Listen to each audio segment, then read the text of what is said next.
नमस्कार YouTube family, cook with Sonali मराठीमध्ये तुम्हा सर्वांचे खूप खूप स्वागत।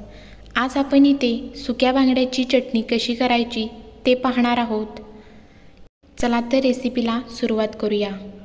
सर्वप्रथम आपण सुके बांगडे साफ कसे करायचे ते पाहणार आहोत। इथे मी 2 बांगडे घेतलेत। आता आपण हे साफ करून घेऊया। साफ करताना सर्वप्रथम जो डोक्याचा भाग आहे तो काढून बाजूला करायचा आहे। त्यानंतर इथे तुम्ही बघू शकता जे आपल्या बांगड्यावरती जो असा पातळ पापुद्रा असतो तो इथं काढून घ्यायचा आहे। इथे व्हिडिओमध्ये तुम्ही बघू शकता या पद्धतीने आपल्याला काढून घ्यायचा आहे। सुक्या बांगड्यांचे सर्व पदार्थ करताना आपल्याला मिठाचा वापर करायचा नाही आहे। आता इथे व्हिडिओमध्ये पाहताय त्या पद्धतीने त्याची कडेची बाजू जी असते ती काढून घ्यायची आहे। आता दुसऱ्या बाजूनेही आपण सेम प्रोसेसने काढून घ्यायचा आहे। इथे तुम्ही पाहू शकताय। आता त्याच्या मधोमध 2 बाजूला करत आपल्याला बांगडा काढून घ्यायचा आहे। ते या पद्धतीने आपल्याला बांगडा काढून घ्यायचा आहे।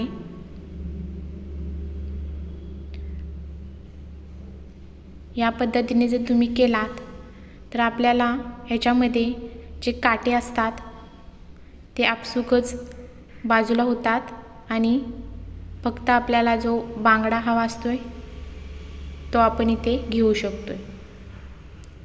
या पद्धतीने केला तर याच्यामध्ये अजिबात काटे आपल्याला आढळत नाहीत। इथे बघा मी दोन्ही बांगडे साफ करून घेतलेत। या पद्धतीने नंतर ते बारीक तुकडे करून घेतलेत।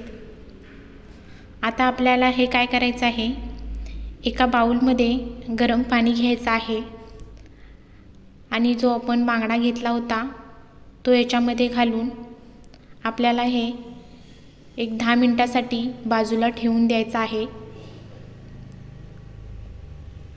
आता आपण त्यासाठी लागणारे साहित्य पाहूया। इथे मी कांदा घेतलाय, ठेचलेली लसूण, गरम मसाला आणि एक मोठा टोमॅटो घेतलाय। आता एका पॅनमध्ये तेल गरम करायचं आहे। तेल गरम झाल्यानंतर त्याच्यामध्ये घालायचे आहे ठेचलेला लसूण। लसूण परतून आपल्याला खरपूस भाजून घ्यायचा आहे। इथे आपला लसूण भाजलेला आहे। आता याच्यामध्ये घालायचा आहे चिरलेला कांदा। कांदाही आपल्याला परतत राहून भाजून घ्यायचा आहे। इथे आपला कांदाही भाजला गेला आहे।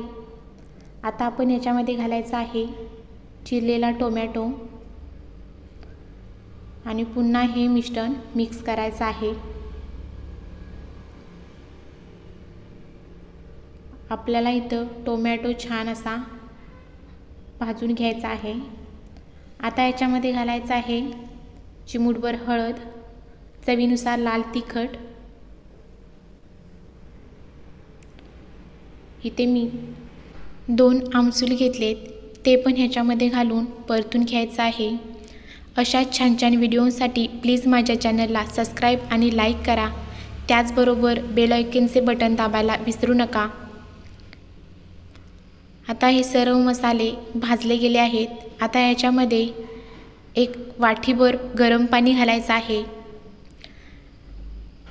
कोणत्याही पदार्थामध्ये आपण जेव्हा बनवतो त्याच्यामध्ये गरम पाण्याचा वापर करावा। इथे याला छान उकळी आलेली आहे। आता याच्यामध्ये घालायचा आहे गरम मसाला आणि पुन्हा हे मिश्रण मिक्स करायचं आहे। तुम्ही या पद्धतीने एकदा ही सुक्या बांगड्याची चटणी नक्की करून पहा। आता आपण हे जो सुका बांगडा घेतला होता तो या चटणीमध्ये घालून घ्यायचा आहे आणि पुन्हा हे मिक्स करायचं आहे। याच्यावरती झाकण ठेवून 2-3 मिनिटं आपल्याला हे छान शिजवून घ्यायचं आहे। वाव, तुम्ही याच्या इथे रंग पाहू शकता. किती सुरेख अशी चटणी ही बनली गेली आहे. आता याच्यामध्ये घालायचं आहे बारीक कट केलेली कोथिंबीर आणि पुन्हा ही चटणी अशी परतून घ्यायची आहे. ही बनवताना तोंडाला पाणी सुटत आहे. इतकी जबरदस्त ही चटणी बनली गेली आहे. वाव, तुम्ही इथे पाहू शकताय आपली चटणी इथे तयार आहे.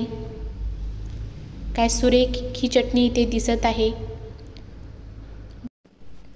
धन्यवाद.